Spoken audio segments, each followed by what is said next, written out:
Hey, this is CKDMJ. Today we're going to be doing a review on the Traxxas Aton Quadcopter. We'll talk about the goods and the bads. We'll compare it to an industry standard, the DJI Phantom. So stay tuned and we'll get right to it. All right, welcome back. This is our review of the Traxxas Aton Quadcopter. This particular quad is red with a little bit of black trim on the back side of it. I have the white blades on it now. We'll go over why it had to have replacement blades in just a minute. But some of the good things about this particular quadcopter. Number one, it's very fast. It's a lot of fun. I would consider this, it's in a different realm than like a DJI Phantom. It's really made for like sport flying and fun. It has some cool features like automated flips when you're in the sport mode. It has an expert mode that everything is manual, and then it has a camera mode where it's a little more relaxed and easier to fly. We'll break it up into a few different things. We'll go over the quad, then we'll go over some of the pluses and some of the negatives about it. We'll also go over the controller in between there as well. You can see it pretty good here. Some of the things, we've got the landing legs. These don't come equipped on, they come in the box, but they don't come equipped. You add these strictly if you're using the GoPro camera on it. Without these, it lands on the end of the legs for the propellers here. And then, of course, the GoPro camera mount here. Your GoPro mounts right here. This is just a standard GoPro style mount. And then once you got that, you put this here and you slide it back and it locks into place. It's got a little rubber buffers on it. And the props don't have a really intense pitch to them, so they're not incredibly loud. But the quad is pretty powerful when you give it full throttle. I mean, it takes off up in the air pretty stinking quick. It's not incredibly heavy. It's got a nice little form factor to it. It's not too bad on the eyes either. So from here, we'll go over the controller. So let me put this off to the side for just a moment. And here we have the Traxxas Aton controller. As you can see, it looks an awful lot like a video game controller. I'm guessing they did that on purpose. You've got your two sticks. The throttle stick, actually, unlike my Phantom, that it sticks center and you push it and it comes back to center, up, it comes back to center. This one, wherever you push it, it stays there. On the little LCD screen here, it gives you a big readout. Let me turn it on. It gives you a big readout right here where it's flashing 000. Let's see if you can get that into focus. That will be your throttle percentage when you're actually operating the craft.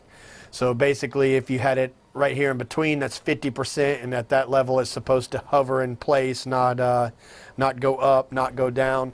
I haven't had the best of luck with hovering at a certain, it doesn't move around like side to side when it's on GPS, but it is very difficult to keep it at the proper altitude, especially if you're at a lower altitude. Over on this side, pretty much standard, forward, back, side, side. This is your pitch. Over here you got your yaw, back and forth. It does spring back to center on yaw. These actually press too, just like a controller on a PlayStation. You can push these in. You can hear them clicking a little bit maybe. If I put them close to the mic.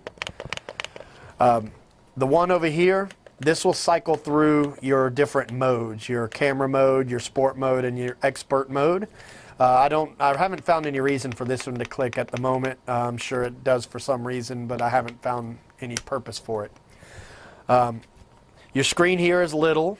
You got a couple of buttons. One is return to home, and the other is arm and disarm of the blade. So once you get all set up, you've got your GPS, everything's ready. You press this, your blades will spin up, and then from there you can take off.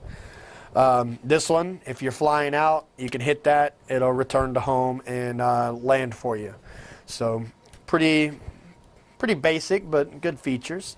Up here on the top of the remote, this has two shoulder buttons, again, just like a PlayStation or an Xbox controller.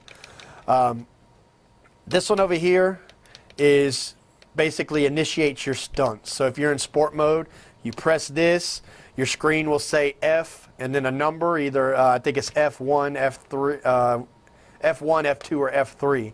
F1 is single, F2 is triples, and then F3 is quadruple flips. And once you press the button and you see your F number here, you can take the joystick on this side, press it up, it'll do a front flip, back will do a back flip, side flip, other side flip, and you can also do diagonal flips by pressing the stick in the direction you'd like to go. Press it again to do another flip. So it's not press it and it's just steady flips. It's press it, move the stick, one flip, triple or quadruple flips depending on your settings, and then you have to press it again to initiate the next flipping cycle. And it takes 4 AAA batteries, and I think that's oh, and it has sound on it. It beeps when it's returning to home. It beeps when it's in camera mode as well. And I think that's about it for the transmitter. Let's get back to the quad and talk about the pros and cons. Alrighty, we got our Aton back. We'll talk about the functions and we'll talk about the pros and cons now. Function, this right here, opens and closes. This is obviously where your battery goes. Plugs in the top. This is molded into the actual casing, so proprietary.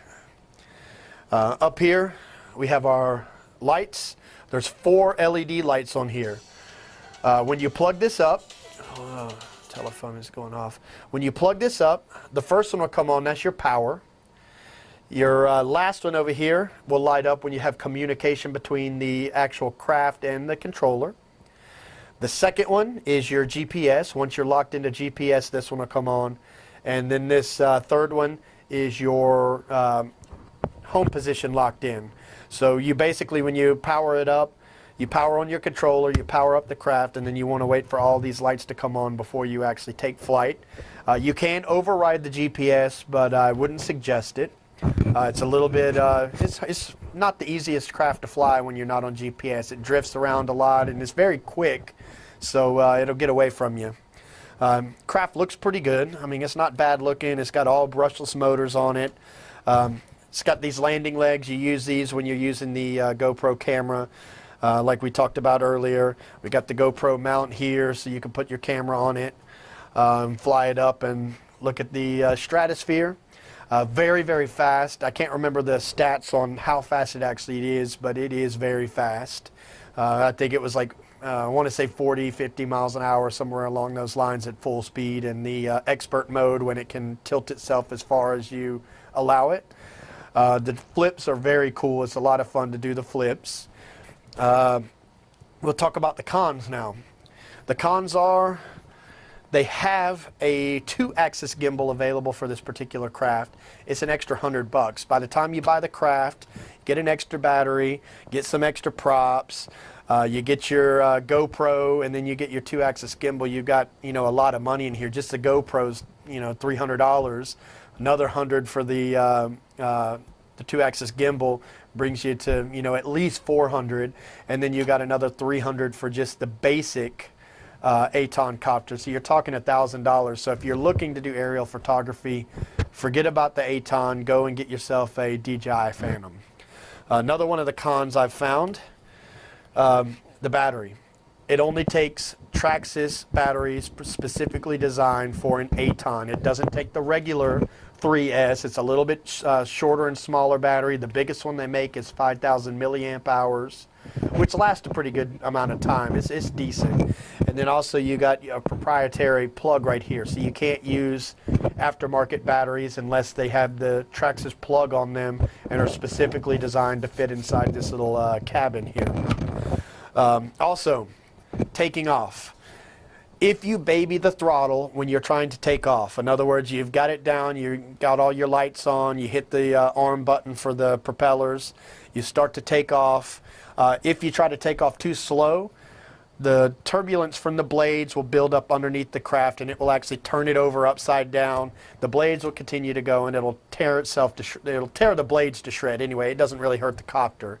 I do have some scratches up here from doing that, but that's all superficial. The blades are pretty cheap. They're $5 a pair from the hobby shop, so that's not that big a deal. But, you know, if you're out flying and you just get the thing down, it immediately turns upside down, ruins the blades. It's kind of a bad start to the day. So when you're flying this one, you have to really kind of goose the throttle a little bit and make sure it lifts off nice and clean till you get it, you know, at least a few feet off the ground. Then you can be a little bit more easy on it. The sport mode is a lot of fun, like I said. The expert mode is just that. It's for an expert. I don't know why an expert would have a copter like this, to be honest with you, though. This is, I mean, where it's priced and who it seems to be designed for, seems like it's more for beginners than it is for experts. So I don't know why it has an expert mode, but I'm sure, you know, somebody is using it and enjoying it.